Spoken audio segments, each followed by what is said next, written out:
Welcome to this video. इस video में हम बात करेंगे ऑटिज्म स्पेक्ट्रम डिसऑर्डर के क्लिनिकल फीचर्स की और असेसमेंट की। लास्ट वीडियो में हमने बेसिकली बात की थी इंट्रोडक्शन की और आईसीडी-10 और आईसीडी-11 में क्या-क्या डिफरेंसेस आए हैं, राइट? और क्या सब टाइप्स थे ऑटिज्म स्पेक्ट्रम डिसऑर्डर के आईसीडी-10 में, हमने उस चीज़ की बात की थी। Now let's come to clinical features of autism, right? तो हम जो जहाँ पे हमने लास्ट वीडियो को स्टॉप किया था, इस यहाँ से हम इस चीज़ को आगे बढ़ाते हुए देखते हैं कि इस चैप्टर में हम क्लिनिकल फीचर्स एंड असेसमेंट की बात करेंगे, right? So basically last video में हमने ये चीज़ पढ़ी थी कि अब हमारे पास 2 कोर सिम्पटम्स हैं आईसीडी-11 के हिसाब से, राइट? पहला जो हमारे पास कोर सिम्पटम्स आता है, वो आता है सोशल इंटरैक्शन का, सोशल कम्युनिकेशन का, राइट? एक कोर फीचर ये है हमारे पास, राइट? एंड दूसरा कोर फीचर जो हमारे पास है, वो है रिस्ट्रिक्टिव रिपिटेटिव बिहेवियर का, RRB, right? Now let's see, right, कि इनके अंडर हम क्या-क्या चीज़ें यूजुअली देखते हैं, राइट? जब हम किसी चाइल्ड को टेस्ट करने की कोशिश करें कि उसको ऑटिज्म है कि नहीं, तो क्या-क्या हम साइंस, क्या-क्या सिम्पटम्स इसके अंदर हम देखते हैं to make of diagnosis of autism, okay? So सबसे पहले हम क्या देखते हैं सोशल कम्युनिकेशन में, राइट? कि जो बच्चा होता है ना, वो क्या सोशल इमोशनल क्यूज़ समझ नहीं पाता,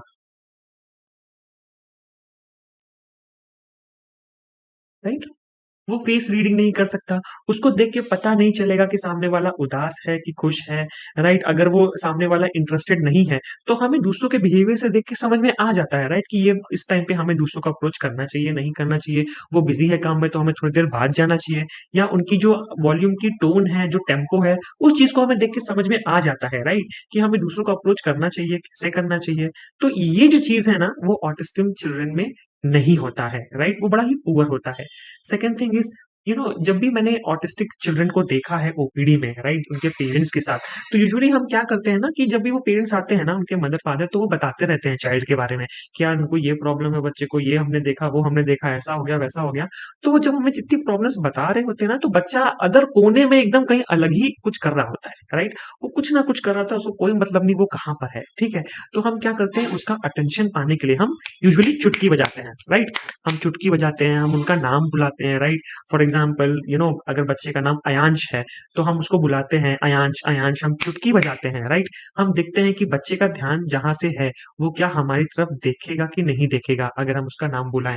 तो usually, oh my God, usually नहीं, so I am so sorry, usually क्या होता है कि जो बच्चे होते हैं ना, वो जब उनका नाम बुलाओ ना, तो वो रिस्पॉन्ड नहीं करते हैं, ठीक है? जब आप उनका नाम बुलाओ, जब आप ऐसे-ऐसे करके चुटकी करके उनका अटेंशन खींचने की कोशिश करो, तो वो नहीं करते, आपकी तरफ ध्यान नहीं देते, राइट? लैक ऑफ रेसिप्रोसिटी एक चीज़ है, ठीक है? लैक ऑफ रेसिप्रोसिटी का बहुत ही ईज़ी मतलब है, लैक ऑफ रेसिप्रोसिटी का ये मतलब है कि अगर मैं आपके लिए कुछ कर रहा हूँ, तो as a courtesy, right? As a sort of social humans, right, social animal, आप भी मेरे लिए कुछ करोगे, राइट? जैसे कि सपोज़ मैं लंच खा रहा हूँ और आप भी लंच खा रहे हो, ठीक है? तो मैंने अगर आपको अपना लंच ऑफ़र किया, तो सामने से आप भी मुझे अपना लंच ऑफ़र करोगे, तो ये क्या है? रेसिप्रोसिटी है कि जो मैं कर रहा हूँ, आप भी उसके रेसिप्रोकल में कुछ कर रहे हो मेरे लिए, राइट? अगर मैं और आप एक-दूसरे को जानते हैं और नहीं भी जानते यूजुअली, सो मान लीजिए जैसे आप आ रहे हो यहाँ से और मैं जा रहा हूँ वहाँ से, ठीक है? हमने एक-दूसरे को देखा, आई कॉन्टैक्ट हुआ, मैंने स्माइल दी, आपने भी मुझे स्माइल दी, राइट? तो ये क्या हो गया? रेसिप्रोसिटी हो गई कि मैंने स्माइल दी तो आप रेसिप्रोकेट कर रहे हो उसी चीज़ को, आप भी उस चीज़ को रेसिप्रोकेट कर रहे हो, रेसिप्रोकल कर रहे हो उसी चीज़ को, राइट? ये चीज़ नहीं होता है ऑटिस्टिक चिल्ड्रंस में, राइट? इस चीज़ का डेफिसिट होता है ऑटिस्टिक चिल्ड्रन में। Second thing, the fourth thing is, उनमें इमेजिनेटिव प्ले जो होता है ना, वो नहीं होता, ठीक है? अब देखो इमेजिनेटिव प्ले क्या होता है, ठीक है? अगर आपने बच्चे को देखा हो, ठीक है? तो वो गुड्डा-गुड़िया के साथ खेलते हैं, वो डॉक्टर-डॉक्टर खेलते हैं, वो घर-घर खेलते हैं, ऐसी बहुत सारी चीज़ें वो खेलते हैं, चोर-पुलिस खेलते हैं, जहाँ पे वो पुलिस बनते हैं, वो दूसरा चोर बचता है, राइट? वो गुड्डा-गुड़िया को खाना-वाना खिलाते हैं, राइट? वो कुकिंग-कुकिंग खेलते हैं, तो ये सब क्या है? ये सब इमेजिनेटिव प्ले है। तो जो एक नॉर्मल चाइल्ड है, जो एक टिपिकल चाइल्ड है, वो इमेजिनेटिव प्ले अराउंड 2 इयर्स पे दिखाता है, ठीक है? राइट? ये एक चीज़ है जो क्या होता है ऑटिस्टिक चिल्ड्रन नहीं दिखाते हैं, ठीक है? हुँ। उसके बाद जो चीज़ आती है, वो ये आती है जो लैक ऑफ रेसिप्रोसिटी में ही जो मैंने बात की, ठीक है? कि poor eye contact, okay? Social smile नहीं होती है। इसका मतलब ऐसा नहीं है कि होता ही नहीं है, ठीक है? ऐसा हो सकता है कि बहुत ही कम हो as compared to the typical child, right? And other last thing in this is language milestone जो होता है उनका, है ना? वो क्या होता है? डिले होता है। और यूजुअली जब ओपीडी में पेरेंट्स आते हैं और हमें बताते हैं ना प्रॉब्लम्स के बारे में, तो वहीं से पता चल जाता है, वो खुद ही बोल देते हैं कि जो हमारा बच्चा है ना, वो दूसरों के बच्चों के कंपैरिजन में उतना डाँडा-बाबा करके नहीं बोल पा रहा है, वो नहीं समझ पा रहा है, कम्युनिकेट नहीं कर पा रहा है, राइट? तो हम पूछते हैं कि क्या वो गेस्चर करके, उँगली-वुंगली दिखा के बता पा रहा है कि नहीं बता पा रहा है? कई सारे बच्चे उँगली करके या other ways non verbal communication करके बता देते हैं, बट कभी-कभी वो भी नहीं होता है ऑटिस्टिक चिल्ड्रन में, राइट? तो एक वो चीज़ भी है। Right now coming to this RRB side, right, restrictive and repetitive behavior, right? So इस चीज में क्या होता है, क्लैपिंग हो गया एक, ठीक है, बाइटिंग हो गया, स्लैप हो गया, स्लैपिंग, ओके, हेड बैंगिंग हो गया,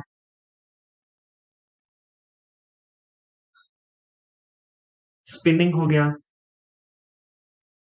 ये कुछ ऐसे क्लासिकल चीजें हैं, क्लासिकल फेमस चीजें हैं जो ऑटिज्म में हमें देखने को मिलते हैं, specially clapping and head banging मैंने देखा है, बहुत देखा है यूजुअली अपने ड्यूरेशन में। सो बच्चे बेसिकली क्या करते हैं ना कि ऑटिस्टिक जो बच्चे होते हैं, राइट, वो बार बार क्लैप करते रहते हैं, बार बार क्लैप करते रहते हैं, बहुत ज्यादा क्लैप करते हैं, उनको उससे खुशी मिलती है। तो क्या है, ये एक रिपीटेटिव बिहेवियर है, राइट?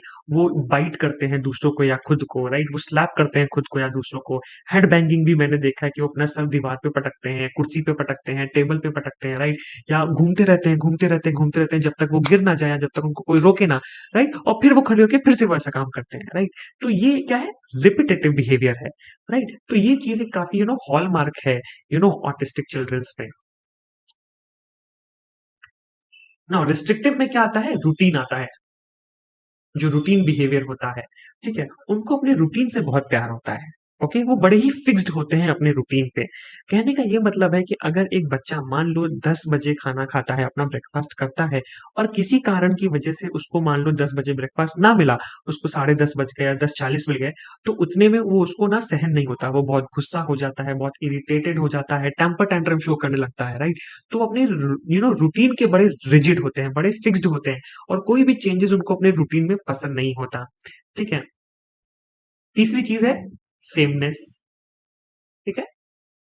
उनको अपने आस-पास का जो रूम में है, जो घर में है ना, वो चीज़ें ही उनको पसंद होती है। उनको कहीं नई जगह पे जाना पसंद नहीं होता है। कई सारे बच्चे घर पे रहना पसंद करते हैं, फिर जब उनको पेरेंट्स ओपीडी में लेके आते हैं, वो बहुत चिड़चिड़े हो जाते हैं क्योंकि उनको एनवायरनमेंट पसंद ही नहीं आता, उनको सिर्फ़ घर का एनवायरनमेंट पसंद है, राइट? सेकंड थिंग जो मुझे याद है कि वन ऑफ द पेशेंट हमारे पास जो एक बच्चा आया था, तो उसकी मदर मुझे बता रही थी कि ब्लैंकेट था, ठीक है? वो बच्चा ब्लैंकेट यूज़ कर रहा था काफ़ी टाइम तक, फिर क्या हुआ कि मदर को ब्लैंकेट ढूँढना था, राइट? तो उन्होंने वो ब्लैंकेट को ले लिया। नाउ और दूसरा ब्लैंकेट दिया तो बच्चे को वो ब्लैंकेट पसंद नहीं आया, राइट? क्योंकि वो ब्लैंकेट सेम नहीं था जैसा वो वाला ब्लैंकेट था। सेम गोज़ विथ बेडशीट, वो भी एक इश्यू था जो मदर ने बताया था, राइट? इस अदद कदर सेमनेस पसंद है कि एक बार ऐसा भी मैंने सुना था अपने ओपीडी डेज़ पे कि जो बच्चा था उसके लेफ्ट साइड पे टेबल लैंप रखा हुआ था, एज़ इन लैंप रखा था, ठीक है? तो कुछ कारण वजह से कि उस लेफ्ट को उन्होंने उस टेबल लैंप को उस टाइम के लिए राइट में रख दिया, एंड बच्चे के लिए एक वो प्रॉब्लम बन गई, ठीक है? तो उसके लिए बच्चा बहुत गुस्सा हो गया कि एनवायरनमेंट को सेम नहीं रखा हुआ है, राइट? सेम स्पून से खाना नहीं खिलाया जा रहा है, सेम थाली में खाना नहीं दिया है, सेम बाउल नहीं यूज़ किया है। तो वो सब चीज़ों का ना बहुत ज़्यादा इफ़ेक्ट पड़ता है इन बच्चों पे, तो वो सेमनेस बहुत मेंटेन रखते हैं। Okay? This thing is attachment, एक और चीज़ है। अब देखो, क्या है कि जो अटैचमेंट है वो तो हर बच्चे को होता है, ठीक है? तो इसमें ऐसा क्या अलग है? तो इसमें ऐसा क्या अलग है बेसिकली कि वो अटैच ऐसी चीज़ों को हो जाते हैं जिसका कोई सेंस नहीं बनाता। अब देखो, एक टिपिकल चिल्ड्रन को देखो, तो वो अपने टेडी से, वो अपने तकिया से, ठीक है? उनसे उसको लगाव होता है क्योंकि वो उसको कम्फर्ट देते हैं, राइट? और वो समझ में भी आता है जब बच्चा उससे अलग होने की कोशिश करे तो बच्चा रोता है कि नहीं, नहीं मुझसे मत लो, गुड़िया हो गया, डॉल हो गया, या टेडी बियर हो गया, इन सब चीज़ें उसको पसंद है। तो उससे अगर कोई चीज़ छूनता है तो वो रोते हैं क्योंकि उनको उससे अटैचमेंट है। That is typical.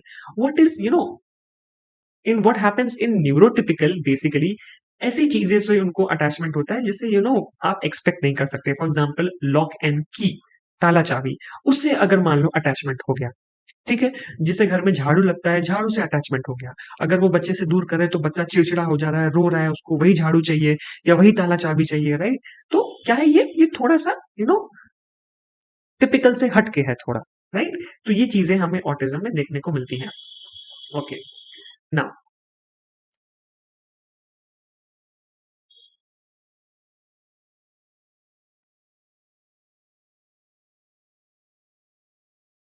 Unusual sensitivity and interest कह सकते हैं, ठीक है।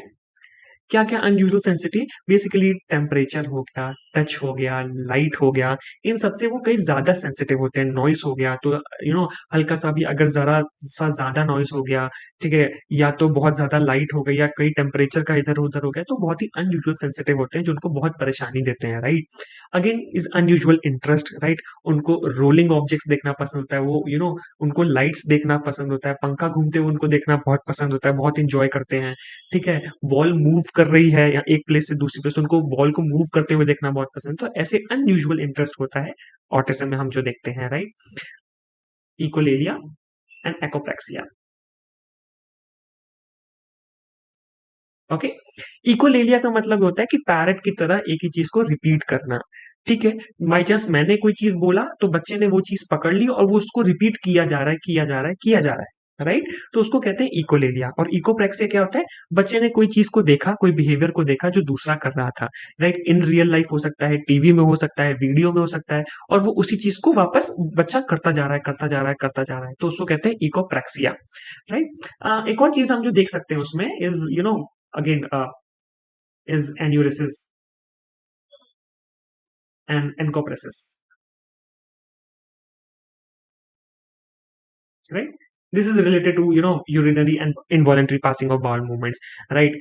जब social inappropriate ऐसा है कि मतलब क्या कहते हैं उसको कि जहां अप्रोप्रिएट नहीं है वहां पे स्टूल और यूरिन को पास कर देना, वो भी इनवॉलेंटरी, बिना मर्जी के, उसको एनकोप्रेसिस इनकोरेसिस में इनोरेसिस में कहते हैं, राइट। तो आई होप सो आपको ये क्लिनिकल फीचर्स समझ में आ गए हो ऑटिज्म के, राइट। नाउ टॉकिंग अबाउट कि ये इतना सारा याद कैसे रखे, ये तो बहुत सारा है याद रखने के लिए, ठीक है। तो इसके लिए मैं एक एक्रोनिम यूज करता हूँ, ठीक है, ताकि जब ओपीडी में मैं बैठा हूँ और बच्चे आए तो मैं टक टक टक टक करके देख सकूं कि ये चीजें हैं कि नहीं है, राइट। तो मुझे थोड़ा सा नेविगेशन में हेल्प कर देते हैं, राइट। ये कोई शॉर्टकट नहीं है, बट ये यूजुअली क्या करते हैं, बस मदद कर देते हैं मुझे कि क्या क्या चीजें मुझे यूजुअली देखनी है, राइट। एक सेकेंड। सो जो एक्रोनिम मैं यूज करता हूं वो बेसिकली है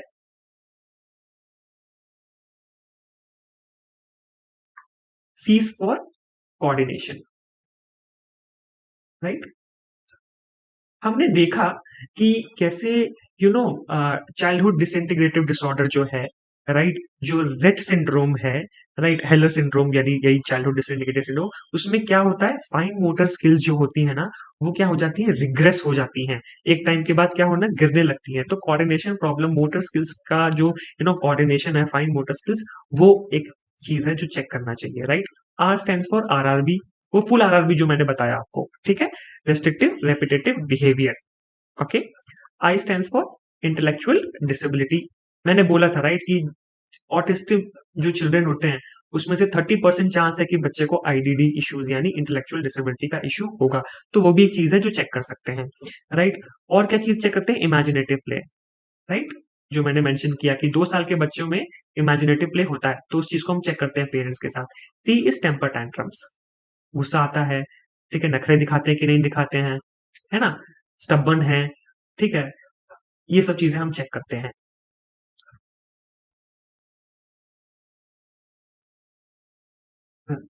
एफ स्टैंड्स फॉर फिक्सेशन, ठीक है। क्या फिक्सेशन, अनयूजुअल ऑब्जेक्ट से जो फिक्सेट हो जाते हैं, जैसे झाड़ू हो गया, ताला चाबी हो गया, उससे फिक्सेट हो गए हैं, अटैच हो गए हैं, वो छोड़ ही नहीं रहे हैं उस चीज को। अगर छोड़ रहे हैं तो क्या हो रहा है, टेम्पर टेंट्रम दिखा रहे हैं अगर छोड़ने के बाद, ठीक है। नाउ ये हो गया अनयूजुअल सेंसिटिव, ठीक है, और इंटरेस्ट।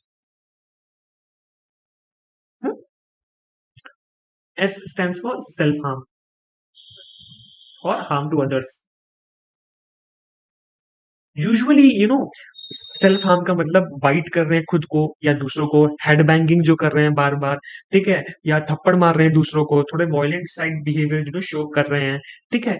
ऐसा हम यूजुअली देखते हैं उन बच्चों में जिसमें moderate and severe IDD as a comorbidity होती है, राइट। अगर एस्पर्जर जैसा कोई अगर कोई चीज है तो उसमें सेल्फ हार्म जैसा कोई चीज नहीं होता है। बट अगर ऑटिज्म के साथ, यूजुअली मैं कह रहा हूँ, ऑटिज्म के साथ अगर मॉडरेट टू सीवियर आईडीडी है तो उसमें सॉर्ट ऑफ सेल्फ हार्म का मैनिफेस्टेशन हमें देखने को मिलता है।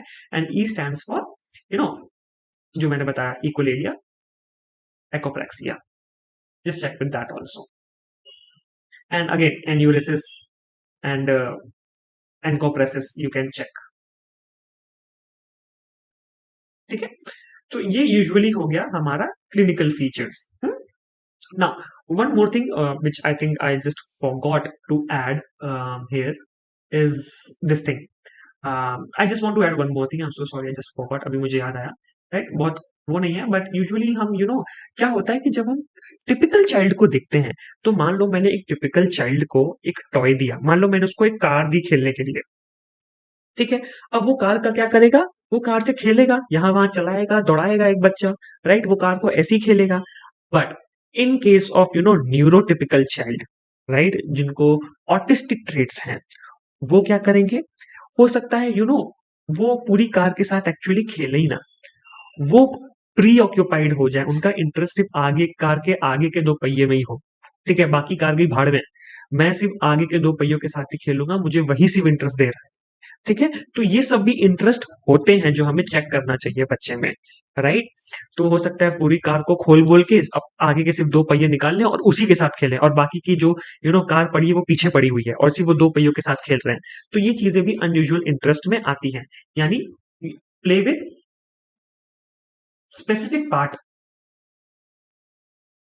Of toy, you know usually it's like a pre occupied, कि वो उस चीज से प्री ऑक्यूपाइड है, ठीक है। हाँ, तो बस यही चीज है। I am so sorry, I forgot to just mention then and there.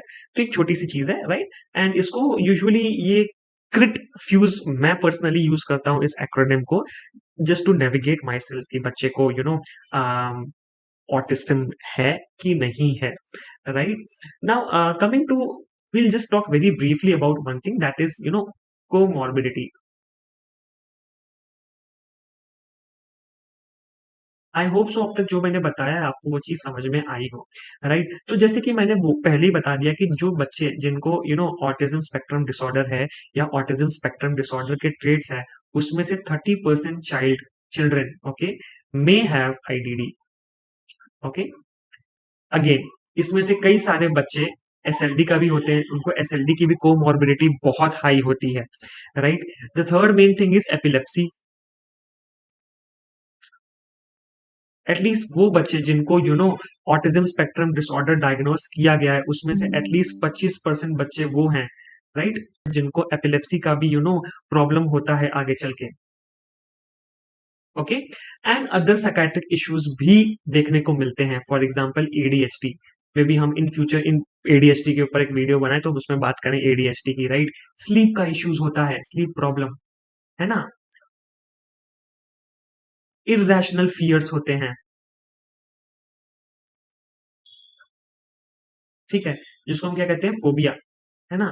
ये भी हमें देखने को मिलता है ऑटिज्म में, ठीक है। हमें ऑपोजिशनल डिफाइंट डिसऑर्डर जैसी चीजें भी देखने को मिलती हैं, राइट। तो ये सब चीजें कोमॉर्बिडिटी चीजों में हमें देखने को मिलता है।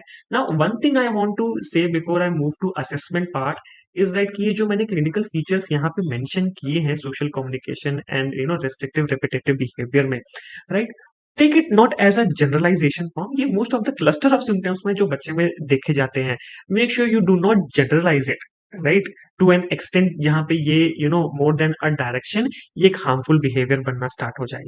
ये मोस्टली आप किस वे में बच्चे को असेस कर रहे हो, कैसे अपने ऑब्जर्व कर रहे हो, ये बनाता है आपको एक good clinician, rather than making it as a over generalization कि नहीं, अगर इसको ऑटिज्म है तो ये चीज तो होगी ही होगी। No, exceptions are there, so you have to be little more sensitive towards the child before you assess all of those things, right? So now let's start about assessment, what all assessments we have for autism.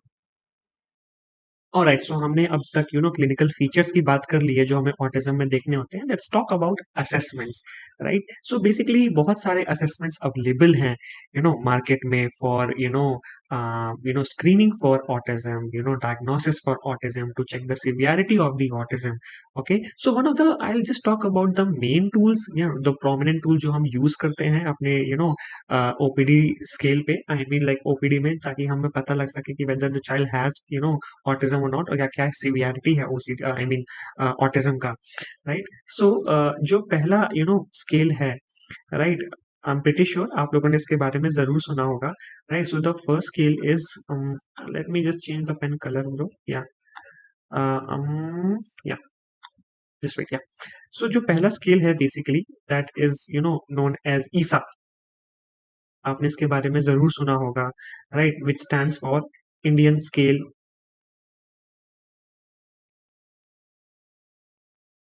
For assessment of autism.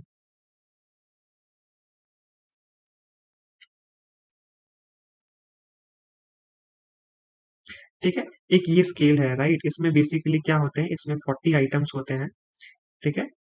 Rating scale है basically ये, है ना? बहुत ही simple है, 40 scale है, OPD में use कर सकते हैं टू चेक। ओके, इसके अंदर 6 डोमेन्स होते हैं, राइट? Basically to check how severe, okay, how severe the autism is. Okay, ये स्किल इसके लिए यूज होता है, राइट? सो बेसिकली अगर इसमें अगर जो स्कोर है, ठीक है, वो लेस देन 70 है, ठीक है, तो उसको हम कहते हैं टिपिकल चाइल्ड।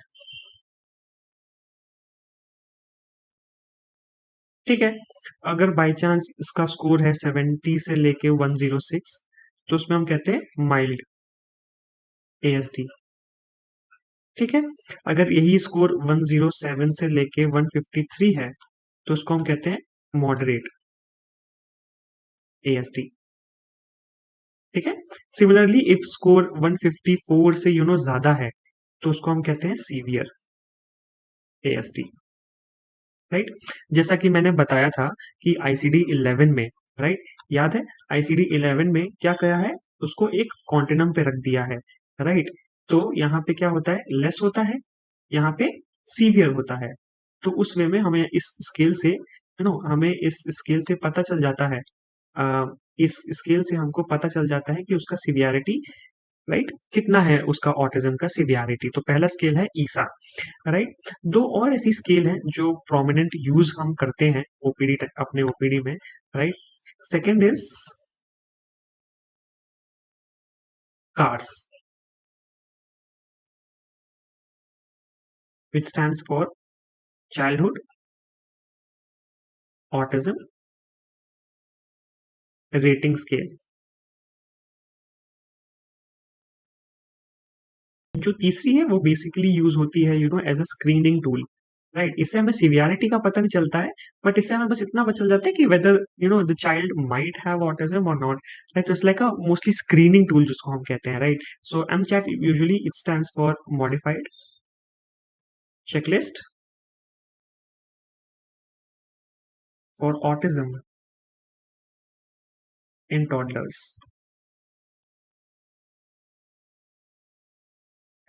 सो बेसिकली हमारे पास ये 3 स्केल होती हैं, राइट?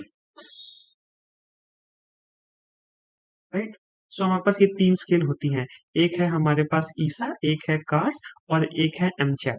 नाउ एक और चीज है जो यूजुअली हम यूज करते हैं, बहुत फ्रीक्वेंटली नहीं यूज करते हैं, बट वो भी एक चीज है जिसको हम कहते हैं डिस्को। डायग्नोस्टिक इंटरव्यू होता है बेसिकली, इसमें क्वेश्चंस होते हैं इंटरव्यू बेसिस पे जो पूछे जाते हैं। Review for social and communication disorder. Okay. So disco भी एक चीज होता है, राइट? एक डायग्नोस्टिक इंटरव्यू जो चीज हम यूज कर सकते हैं, राइट? सो ये चार मोस्ट प्रोमिनेंटली यूज किए जाते हैं। अगर आप इंटरनेट पे ढूंढोगे तो आपको बहुत सारी स्केल्स यूजुअली मिल जाएंगी, बट मोस्ट प्रॉब्ली जो हम लोग यूज करते हैं अपने रिक्वायरमेंट के लिए, ये चार is more than enough for us to use it. But it's always better you can use any other scale which has been validated, और Indian children, Indian population, आप वो स्केल का यूज कर सकते हो डिपेंडिंग अपॉन आपकी need क्या है। हमें लगता है हमारे हिसाब से इतनी नीड काफी होती है, तो इतनी नीड में ही ऑटिज्म का जो भी होता है वो कर लेते हैं, right? There is also one thing called इनिक्लेन is also there, but again वो भी हम यूज करते हैं कभी कभी अपने ओपीडी में, right? So apart from this, in this video we have talked and cover about, हमने क्या क्या बात कर लिया, हमने इस वीडियो में हमने बेसिकली क्लिनिकल फीचर्स के ऊपर बात कर ली है, राइट? एंड हमने असेसमेंट की बात कर ली है। Now in the next video will be talking about theories and little bit brief about treatments. Thank you.